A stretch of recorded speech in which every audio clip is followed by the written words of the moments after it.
afternoon, ladies and gentlemen. This is Deepak from Freshworks. Thank you for joining in for our webinar today on the new CX mandate. We're going to be talking about the CX, what 1,500 experts across the world feel about the CX, where CX is going and the industry, and what we can expect and where we can plan our investments in the future. I would like to welcome our panelists for today, Ms. Anita Cheghi, Mr. Francis Mwangi, and Mr. David Kariuki to our discussion, and our moderator for today, Mr. Vignesh Subramanian. Thank you all for joining us today. Vignesh, over to you to start it off and give the audience a small introduction on Freshworks and then proceed to the discussion. Thank you. Sure. Thanks a lot, team. Thanks a lot, everyone, for joining in. I hope everybody is doing good and staying safe. I believe these are tough times, but everybody is finding a way in order to ensure they're all keeping safe. At the same time, they're also getting back to normalcy, the new normal, as we all call.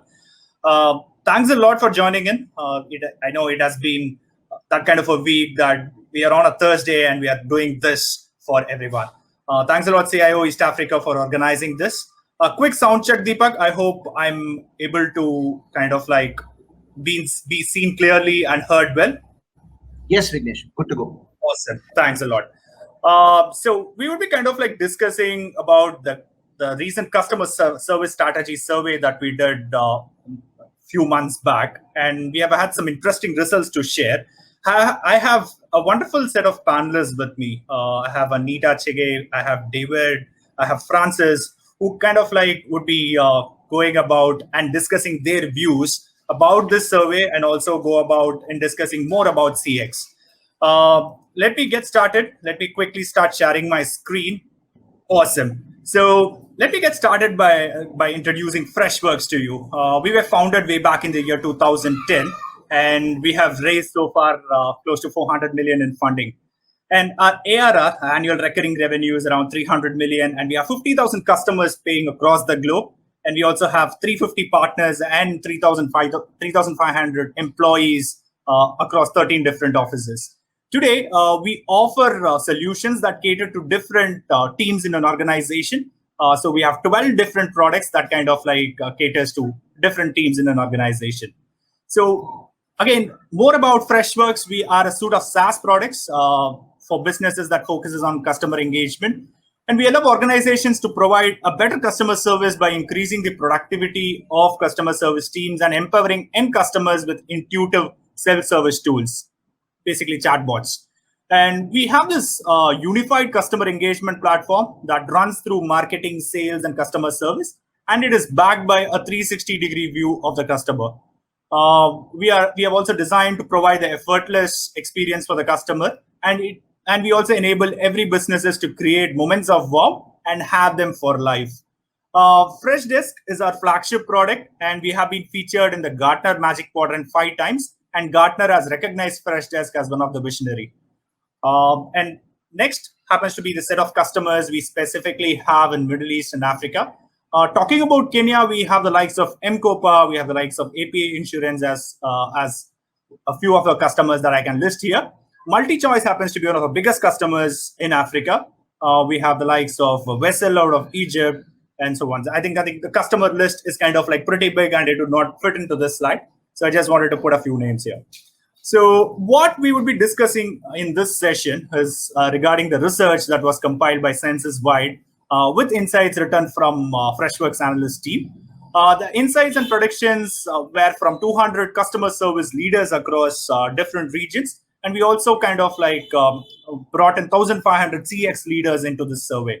And the first part we would be discussing is the state of customer service in 2020 when the pandemic had hit. We had actually did this survey and the key findings out of this survey. What are the big takeaways from this? And of course, we would be addressing the Q&A. And the new CX mandate would be kind of like shared with you all after this session. So please feel free to kind of like reach out to us if you have any questions on this. This exactly has what has happened in the year 2020. It's pretty certain that the customer expectations have risen kind of like globally. And 63% of customer service leaders globally say that they have seen an increase in customer expectations since 2020, February 2020, in fact. And around 75% have seen an increase in support volumes across digital channels, be it social, be it website, be it chat, etc. And customers are increasingly turning to digital channels to transact with businesses. And the contactless customer service has become key in retaining customers and also addressing rising customer churn. And the next, of course, happens to be like 56% of customer service leaders have seen an increase in budgets as compared to 2019. 2019 was a normal year where the spending was kind of like pretty normal.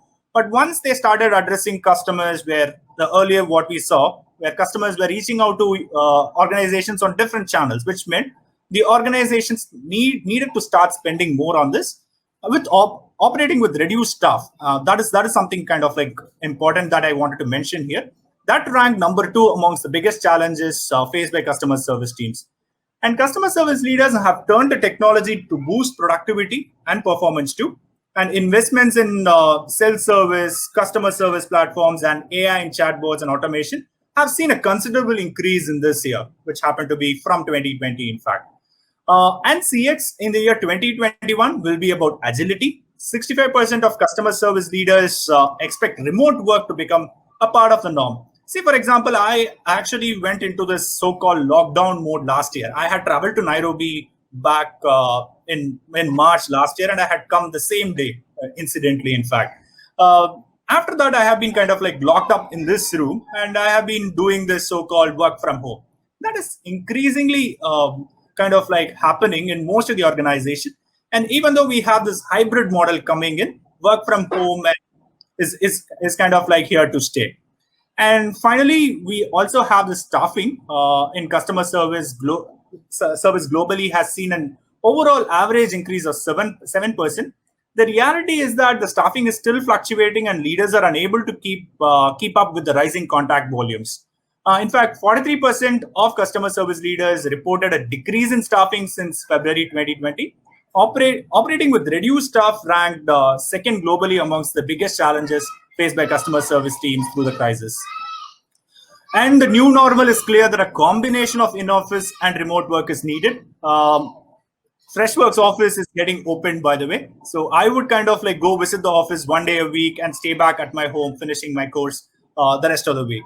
And 65% of customer service leaders worldwide are embracing remote or hybrid operating models that accommodate work from home as well as working from office as they move forward. With this change, we are witnessing the rise of a new brand of customer service that's centered around agility. Next comes the most important part of the overall presentation here and the discussion here. The first question I have for the esteemed panelists here, specifically to Mr. David, have your respective markets in Africa seen an increase in customer expectations, David? And how are organizations responding to this change? If you can share your views on this, it would be great. Over to you, David. Thank you, Vignesh. I don't know if I'm audible. I'm able to hear you loud and clear, David. All right, thank you. Yes, absolutely 100%. We have seen an increase in customer expectations, especially in Africa. And what for me, customer expectations and customer experience for me is all about meeting the customers or users where they're at and meeting and designing their needs and understanding their current problems and requirements so that you can align your product or services to their existing behavior. So, for example, and let me just show an example. If you're doing a payment app in the Kenyan market, for example, you need to integrate with the platforms like M-Pesa, Airtel Money, and this becomes critical in the design of the product. So this integration forms the basis of your customer expectations. Then after that, you have to move from the basic expectations and now start addressing the pain points of the customers specific to their segment. But Vignesh, you asked about Africa in general and specifically Kenyan market. I want to also put in that our market is still a bit fragmented, to me. On one side, you have customers and users who are well exposed with the urban environments, the young people, the tech-savvy people, the people who have embraced digital trends. And for them, the CX expectations and demands from them, they come from a global point of view, meaning that they want the Gmail kind of feel, they want the icons, the touch clicks, and so forth. But we also have this other side of the semi-urban areas, these customers in the rural areas, where the digital literacy is still upcoming. And for this one, they are comfortable with solutions like SMS and just USSD platforms.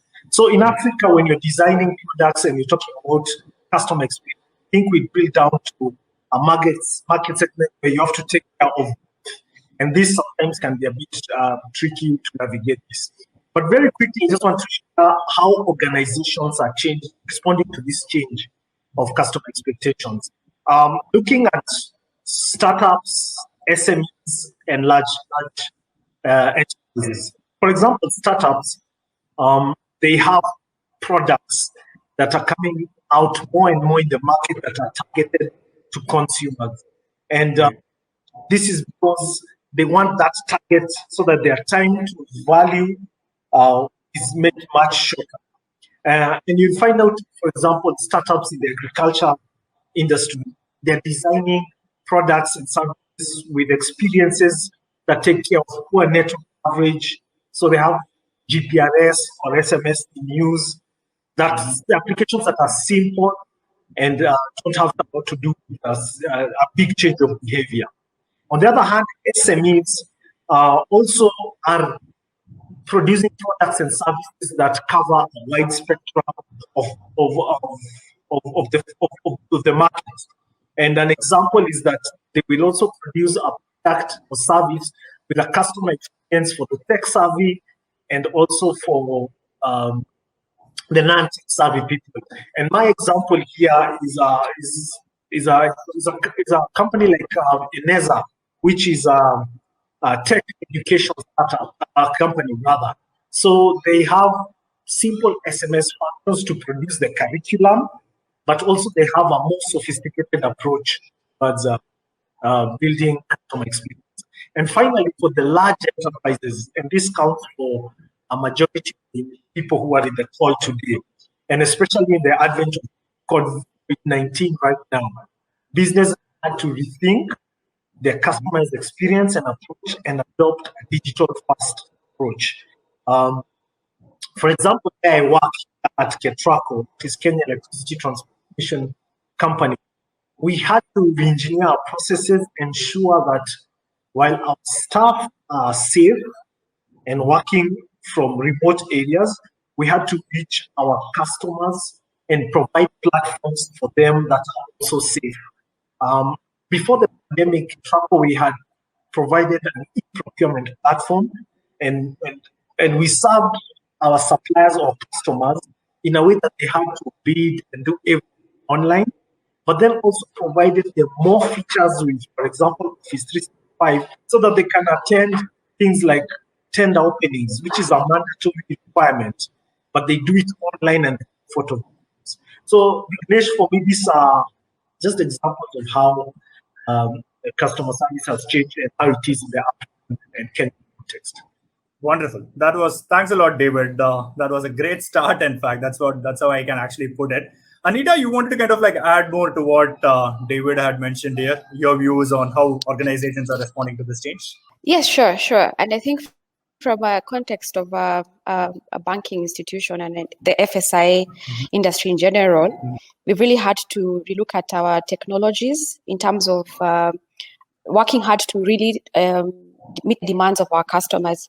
So I think the current situation we are in, where there's a lot of adoption of technology through things like social media. There's a lot of social engineering going on right now. So we are seeing a lot of our customers expect a lot of faster response to their issues, better ways of accessing their accounts and the services that come with what we offer them. So that has really caused a lot of changes also in organizations. And if I can speak to my organization, so I work for HF Group. And we are one of the oldest banks in Kenya, and we were predominantly a mortgage house. But now we are now a full service bank. So that has seen us also adopt a lot of the new technologies out there. And that saw us, first of all, launching our first digital platform coined HFWiz. And we've seen a lot of adoption also in terms of we've been able to increase our customer base and even just create more value for our customers through that particular platform. In 2019, we went live with the first water banking proposition for our customers in this side of in this particular market, and I'm very proud of that. Wonderful. And these are the different things that organizations are working towards just to meet the expectations that customers have in service delivery. So even last year when we went during the pandemic, we even had to restructure how we are working, adopting tools that would help us to better serve our customers and respond to their requirements. Yeah. Wonderful. Thanks a lot, Anita. I know HF Group and you have been kind of like early adapters to various channels, in fact, and it was kind of like imperative to organizations to respond to this change. In fact, at the end of the day, change was kind of like inevitable for many organizations. It's either kind of like flourish or kind of like fail with the wave. And beautifully, you and David have put this across. Thanks a lot for that. Deepak, I believe we are ready with a poll. Let me kind of like get started and flash the next question. Deepak or Humphrey, let me know if I... Yes, please go ahead, Vignesh. Okay, great. So team, all the audience, thanks a lot for joining in. The next actually is we have a poll question, by the way. Let me know if you are able to see the screen. I'm starting the poll. So the poll is around what support channels do your customers prefer the most or having the highest volume? Is it phone, email, chat, website, self-service portals, or instant messaging, be it Facebook Messenger or WhatsApp, or all of the above? Thank you, ladies and gentlemen. We see quite a few responses coming in. We would request all of you who are on the webinar to take a second and give us your view of what you think are the best support channels. Do you think your customers prefer right now during the time of the pandemic? It'd be great for us to understand the pulse of what you think about this particular topic. This poll is going to be on for the next 15 seconds. Would request all of you to take a second and give us your response, please. Thank you, ladies and gentlemen. So now we'll be closing this poll. Back to you, Vignesh. Awesome. Thanks a lot, Deepak, for that. So let me kind of like quickly move on. I understand the poll question was centered around the different channels what today's customers are reaching out to organization. And here I have the second question to Anita. Can you share some practical pointers on how organizations can create an omni-channel experience? The reason I have actually come up with this question is I understand the traditional channels were like great, be it email or phone calls. But today we have the millennials who have started interacting with the organization. That can be through WhatsApp, that can be through Facebook Messenger or Instagram, by the way. So how has your organization adapted to this omni-channel experience, and what are the practical pointers that you can share with us? Over to you, Anita. Okay, thank you, Vignesh, for your question. And I'm very passionate about customer experience, and especially on technologies that facilitate a seamless experience to customers, regardless of the channel where they are trying to access, whether it's a service or basic information from an institution. So some key, based on my experience, some key pointers, practical pointers that organizations should consider is, first of all, a lot of old organizations like ourselves, the incumbent organizations that are really facing a lot of disruption, is one of the key issues is around the existing applications that they have in their portfolio of applications. So a lot of these applications don't support the emerging technologies that come with things like bots that facilitates better experience for customers regardless of the channel. Therefore, a lot of things then, because of course changing, for example, in the financial industry, changing your core banking system is not something that you can just wake up one day and do. Therefore, there are certain things that organizations can start looking at just to try and bridge that gap that comes with the monolithic applications that they have. So we have a lot of applications and platforms already available that enable rolling out of this a seamless experience across any channel that the customer tries to access. So we have the likes of, we have different ESB platforms from different major players in the market that will allow such kind of integrations to take advantage of things like microservices that enable now the emerging technologies that come with the bots and social engineering. The other point is around just technical know-how. So you find a lot of this, the omnichannel experience requires a lot of new kind of skills that organization requires. So, for example, management of or creation of a bot or enhancement of an existing bot, if I may use that particular example, is quite it's a technical challenge for most organizations. Therefore, there is a need for organizations to invest in this kind of skills, both internally, but also to do collaborations like with, like Freshworks, for example, because this is your focus area. Then it's important now to collaborate with such players in order to provide for this. Yeah. So for us, one of the things that we are very passionate about is actually that customer experience, so that whether a customer goes to access our services on their mobile banking application or their internet banking application, or even just the ATM or just a simple call or chat on WhatsApp or Facebook, we are really striving to have the same experience, the same array of services for our customers in all those channels, and this is supported by this particular platforms that are out there. So one of the things that I can advise organizations who are starting off in this journey of transformation and taking advantage of the emerging technologies with the fourth revolution is to actually collaborate. Don't try to do these things by yourself. Just collaborate with people like Freshworks and the rest of the players in the different areas of expertise, and then also invest in your technology, in your back-end technology before you start working on your front end. So you find the expectations of our customers have become so high. For example, if you have David has or Vignesh, you have our application. Our application allows you to pay for goods when you go to the supermarket or to a restaurant. When you try that service the first time and it fails, the likelihood of you using that particular service again to try and pay for a service or a product is actually, it lowers by 50%. So you can actually give me another shot, but if the next shot I've not corrected my platform to be able to cater for your needs, then you completely forget about that proposition. And one of the things about digital, it's about retention. You have to have activity on your digital channel for you to make any monetary or get to the ROI that you are expecting to get to. Therefore, it becomes very important for you to respond very fast to your customers and to ensure that you're able to fix issues as they arise. And this is supported by such an omni-channel experience. And I think because of the technology that is out there in the market now, companies don't have to start from scratch. We have SaaS platforms that allow for this.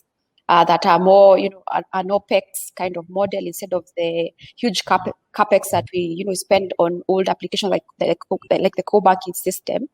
Therefore, I think there are very many things that many partnerships and systems out there that organizations can start to embrace as they embark on the omnichannel experience. Thanks a lot, Anita. That pretty much showed how passionate you are towards omnichannel. You covered from end to end, in fact. Thanks a lot for sharing it. I would share one quick example. It was my mother. She was not tech savvy, right? She belonged to a completely different generation. And during pre-pandemic times, she used to visit the bank to get her passbook printed and all that. And then came the pandemic where she was unable to kind of visit the bank. And there she had a mobile phone in her hand and she did WhatsApp banking. And that was pretty much empowering for her so that she was not dependent on anyone. And it pretty much solved a biggest purpose for her. So she was kind of keeping herself updated through WhatsApp banking, in fact. Thanks a lot for sharing your views, Anita. And quickly moving on, Freshworks has been involved with a lot of organizations and we have seen a lot of change happening. Mama Money happens to be one organization in South Africa where we have actually seen a lot of change with respect to how they had interacted with customers. And for them, WhatsApp has been a great channel where their inbound queries had actually increased 16x times. And the other metrics that they were measuring, that also had a tremendous increase, in fact. So if in case you are interested in picking up this channel, please kind of like reach out to us. If you have any questions, we would be happy to take it with respect to omni-channel, because we are one of the leaders, and we are actually a visionary according to Gartner in this space. Moving on, the next question, we also have a poll coming up. Let me start loading the poll. Yes. So what best describes how your company is currently using AI in customer service? So whether AI is currently playing a regular role in your customer service, or we are currently experimenting with AI trial or pilot. Many organizations are actually doing it these days. And the other option, we do not currently use AI in our customer service, or we do not currently use AI in any form. So it would be great to hear your views, team. Back in the days when software was kind of like considered the most important thing for any organization, so a lot of organizations went and bought software. These days, there has been a change, right? The wave is completely different. You have AI. So AI is kind of like making things easier, and this poll ideally would show you that. Yeah. Moving to my next question, we have do we have Francis rejoining us, or let me show that question out. Given the fact that work from home and remote support processes are likely to stick around, which areas do you feel customer service leaders should focus their investment on 2021? Is it self-service? Is it AI and chatbots? Or is it customer service platforms? Or it's going to be a combination of all these three? Anita or David, it's up to you. You can take this question. Do let me know if your views on this. Okay, I think I'll take the question. Yes, so for me, no problem. Go on. It's a combination of all three. Because if you look at customer service platforms by themselves, okay, a lot of our digital channels require these platforms. And as I spoke earlier about the omnichannel experience, which is actually supported by these customer service platforms. And then if you look at chatbots and AI, then they complement the services offered on these particular platforms. Okay. And I think one of the things that also allows for self-service is actually the artificial intelligence use cases that support the self-service. So for me, I feel that it's a combination of all this. And I think one of the key things that a lot of organizations struggle with right now, it's the costs that come with having all these different initiatives running concurrently. So one of the things that is out there that supports organizations, embark on these different journeys, as I said earlier, is a question of collaboration with partners like Freshworks and the other different players in the different lines of expertise, but also we have all these software as a service propositions that can support organization through self-service, CX platforms, and the different AI and chatbot use cases. So organization can get into these different spaces with very minimal investment, depending on one of the things that about digital is incremental.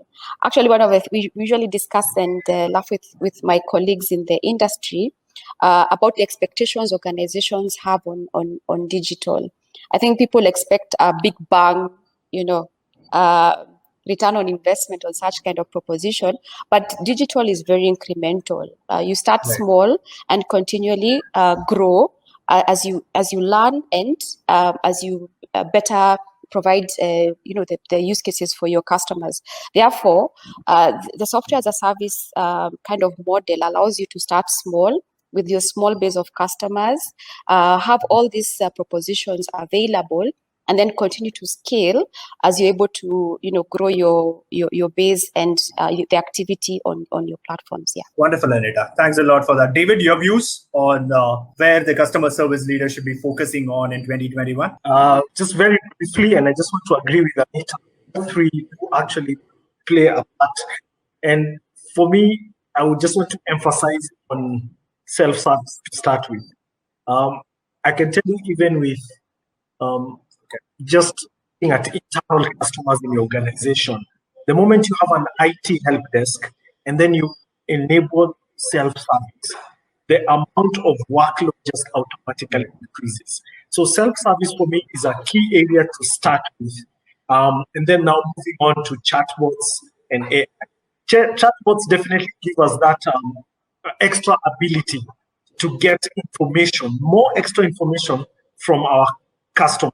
So for example, if you're having a chatbot and it's about Anita alone, for example, and I just there the chat and just asking, I want to apply for a loan. You can get more information just by asking me very deliberate step-by-step questions, and I will be able to give out more information and be able to know me more and know my needs more.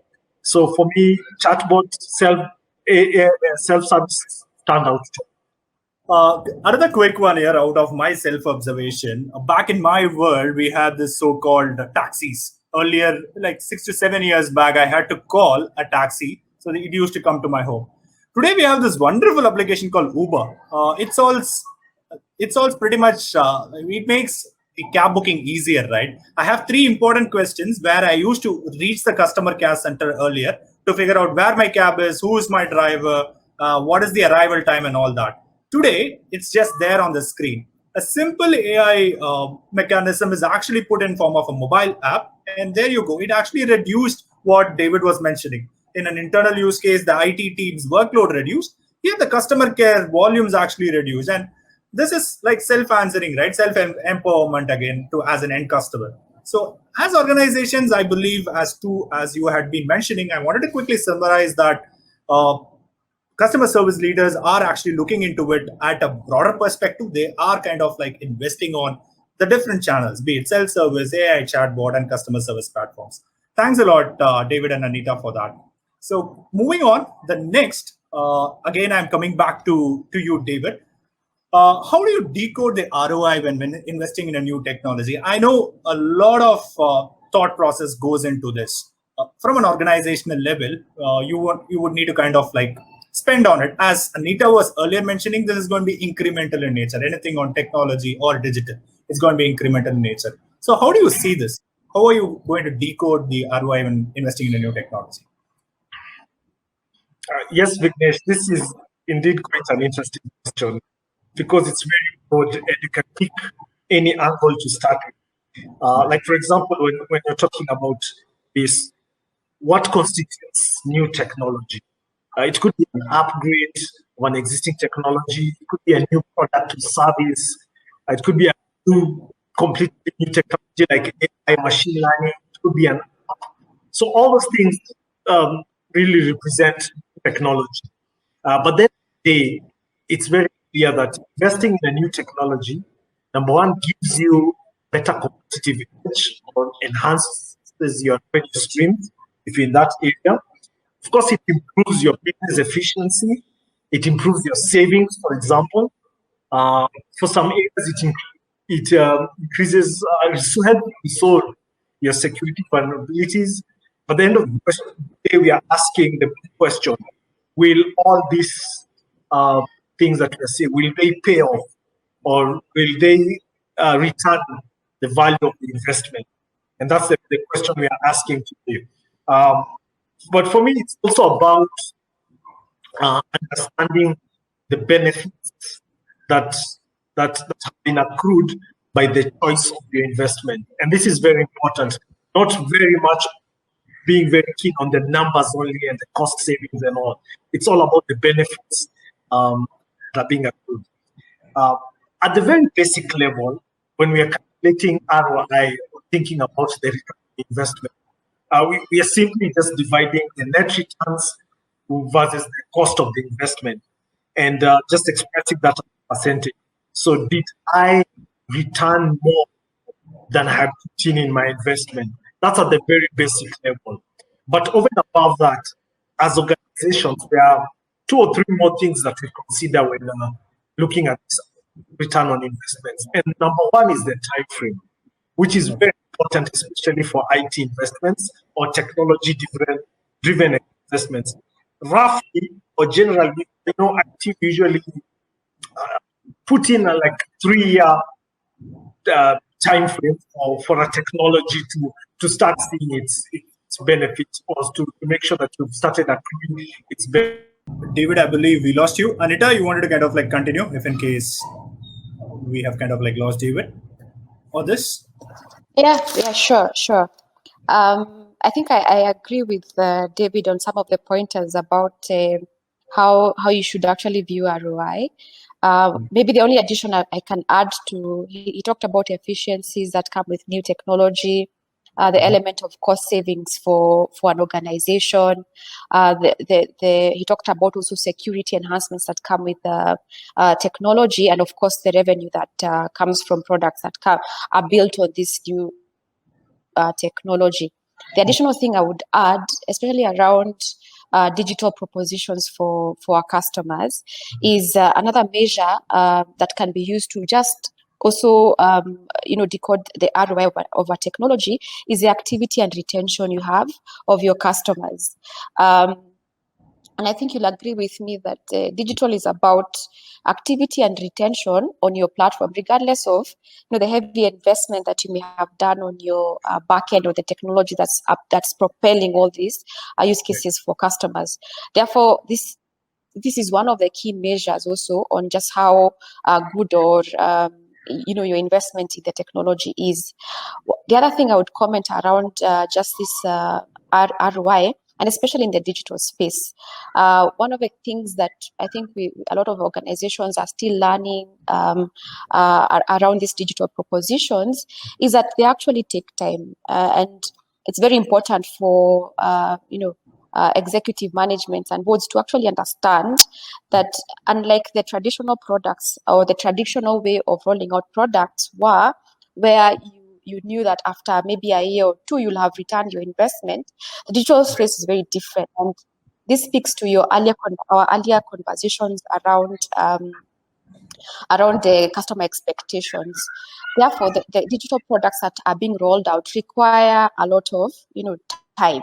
Yes, you might have invested a lot of money, and the way I talked about doing it incrementally, it's also important for you to give that product time.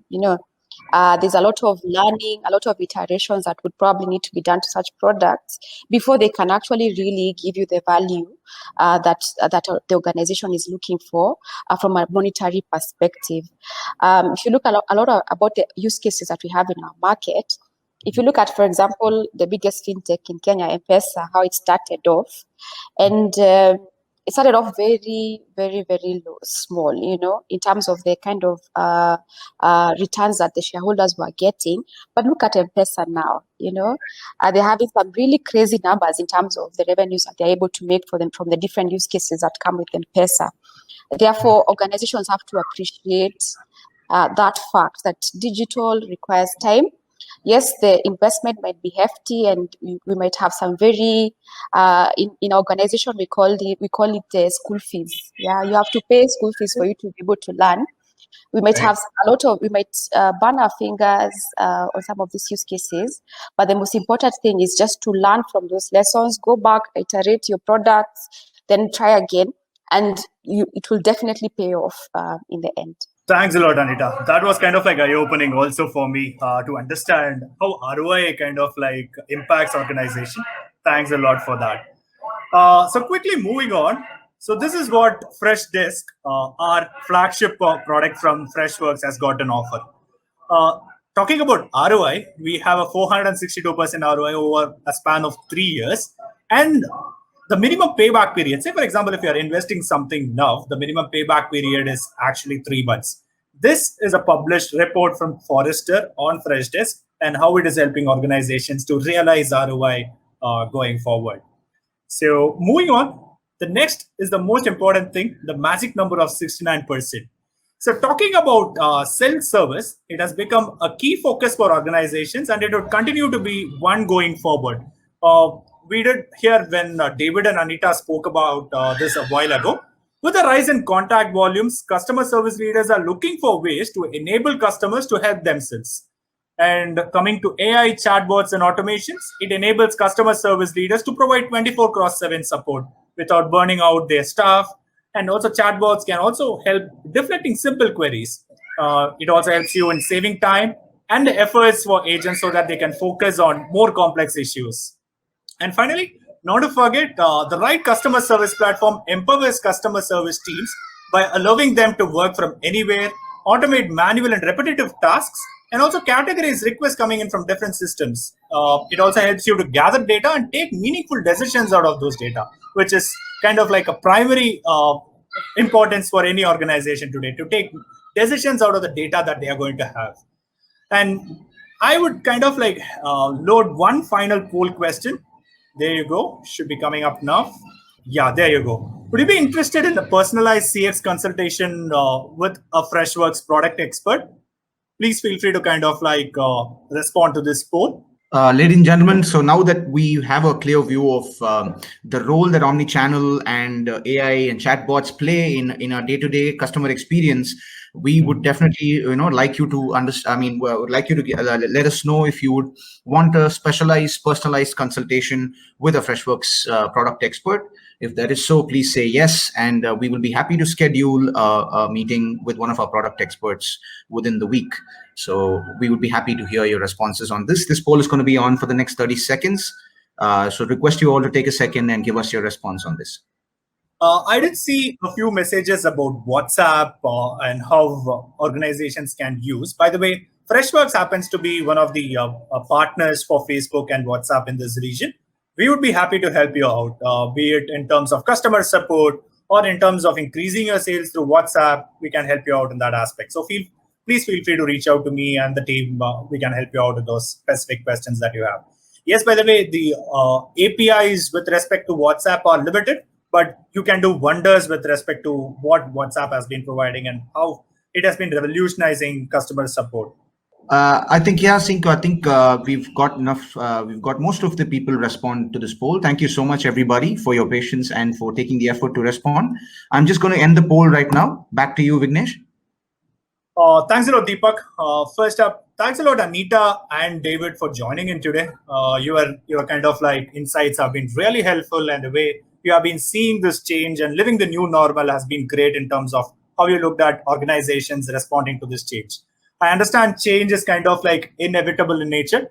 So if I can kind of like leave the stage open to you, Anita, to hear from you on a concluding remark. What is it that you are kind of like seeing with respect to customer support? That would be wonderful. All right. Thank you again, Vignesh, for even giving me the opportunity to participate in this very exciting topic. I think one of the things that I can just leave our audience with is change, as you said, is inevitable. And there's always a place to start.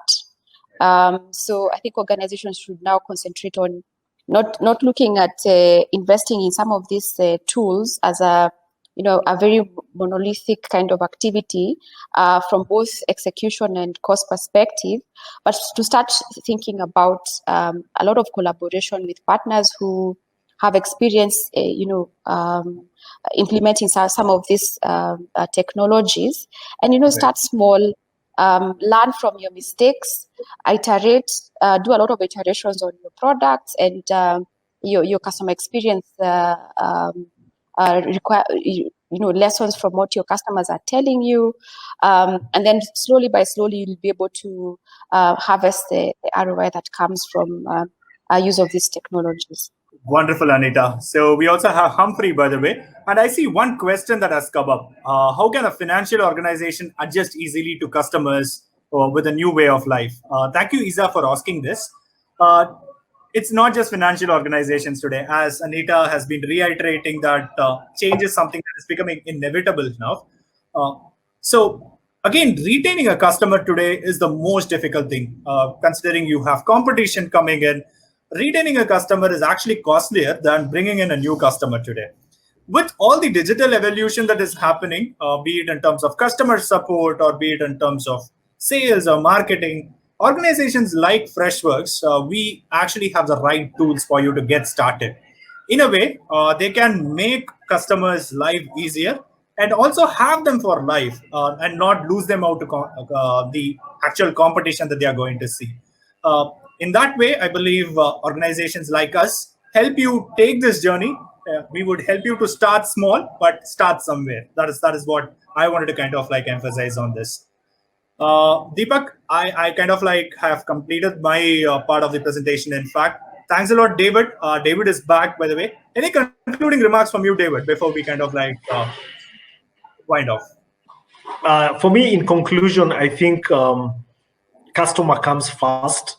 We are just all supposed to meet our customers where they are at and design our products and understand their problems and requirements so that we can align to their existing behavior. I think if we do that, we win at customer retention, at new customer, getting new customer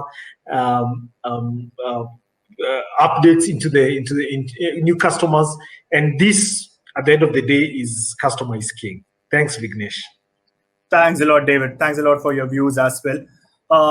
Thanks a lot, Anita, for joining in. It has been such a pleasure hosting you today, and thanks a lot for all your responses and all the answers. In fact, Humphrey, over to you. Let me know if you have any questions. We can take that from the audience as well. Please kind of like take it up, Humphrey. Over to you. Great, Vignesh, for sure. That was a very awesome conversation you had there with our panelists this great afternoon. And we just wanted to extend our gratitude as well to Anita.